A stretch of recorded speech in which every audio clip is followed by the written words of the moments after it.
So dollars, and welcome to this little video. If you're watching this, you are probably thinking, I'm kind of interested in that thing that Justin was talking about on Facebook. That workshop about assessment and solving my assessment problems in a remote teaching and learning and weird environment that we're all in these strange days and times. But you're not quite sure. You're thinking, do I really want to spend an hour or so of my life and $20 of my hard-earned money on this workshop, even though I saw there's this guarantee that if I'm not delighted, I'll get my money back or I'll get extra help or whatever. But you're still thinking, why would I do this? And so I wanted to give you guys a little preview so that you can see how it's going to work. I deliberately am not doing a preview where you get to watch me talk, but I know some people like to know who's the person that they're going to be working with. So I did put in a picture of me. So for people who don't know me, I'm Justin, and from 1992 to 2014, I taught Latin in physical classrooms in a very interesting high needs majority minority community in southeastern North Carolina. And then in 2014, I started teaching entirely online, and I work with students with all kinds of different learning challenges, and I coach teachers, and I get to do the work that I love in a context that I absolutely love, working with people that I love, like you guys. And I like to do some things for free, and then sometimes, we got to eat, which is why that workshop is free. I wish I could make it free, but I just can't. Anyway, let's talk about virtual assessment. And one of the things that we're going to talk about is this beautiful picture. Well, we won't really talk about the picture, but I bet all of us can relate to that picture one way or another. Some of us look at it and think, oh, coffee, how beautiful. Look at that. Look at the wonderful job that barista did making that leaf. Some of us look at it and we think, oh, I really need another cup of coffee. Some of us look at it and think, oh, I don't even like coffee. Ugh.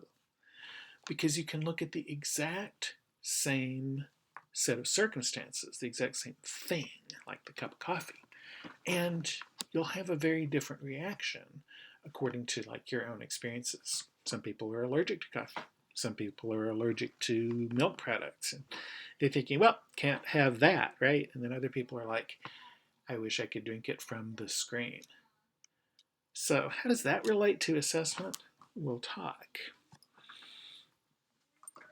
Everybody knows, though, that coffee beans get assessed, right, and they get assessed in different ways depending on where they're going and what kinds of drinks are going to be made with them and stuff, which is why I thought the coffee theme was kind of appropriate.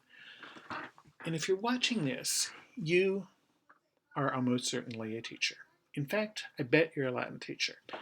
And I bet that you have at least 3 assessment stories.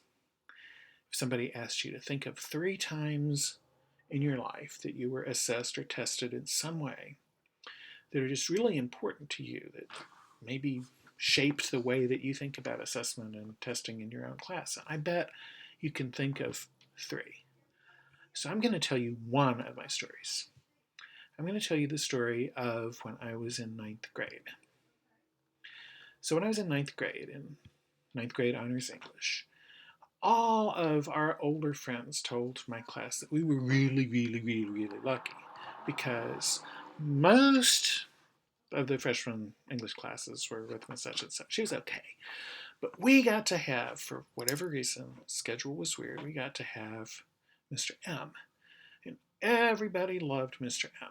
He was the theater director and he taught juniors, and he never ever ever taught freshmen. So we thought we were just going to be lucky, lucky, lucky because everybody loved him. Except it wasn't a very good experience because he liked us okay, but he hated teaching freshman honors English, and it showed. He just hated it.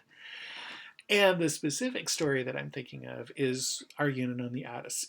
And we didn't actually read the Odyssey. We read Odysseus: The Complete Adventures, a truly terrible book. And he warned us. He said, I'm going to give you a very detailed, objective test. And we were like, okay, that's fine. He didn't tell us why. He just told us he was going to do this. Well, I was sick for much of the unit. And I was sick the day of the test. I ended up taking it late. And I remember getting the test and looking at it, and question number 1 said, what is the name of Odysseus's dog? I had no idea. Odysseus, the complete adventurist, did not really go into why the dog was important. Now, later on, when I was in college, I took Greek and we read Homer. Well, yeah, and I do remember that scene, and it's a beautiful scene, and I will never forget little Argus, who was the puppy and now is the old dog 20 years later, and he recognizes his master and dies, right? I mean, it's an incredible story. But at the moment, me in ninth grade had no idea why I was being asked to remember this. And while I did pass the test by 2 points, it was the first and only time I got a D on a test in high school. It left a really bad taste in my mouth, and I was not happy. Nobody was happy. Mr. M wasn't happy because he didn't want to be teaching freshmen.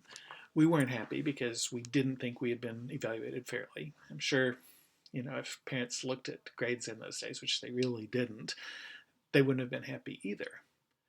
So how did that affect the job that I feel like tests have to do? How is that a significant story? If you come to the session, you'll find out, and I hope you will. If you're interested, I hope you will follow the process and send me the Facebook message, and we'll talk a little bit, and we'll make sure that it's absolutely right for you. And then I'll tell you how to send me the $20, and you'll come to the session, and hopefully we'll have a great time and solve your assessment problem. But even if the timing isn't right for you right now, I hope you'll think about, what are the jobs that need to be done? What does assessment mean to you? And what are the 3 times in your life that really speak to that for you?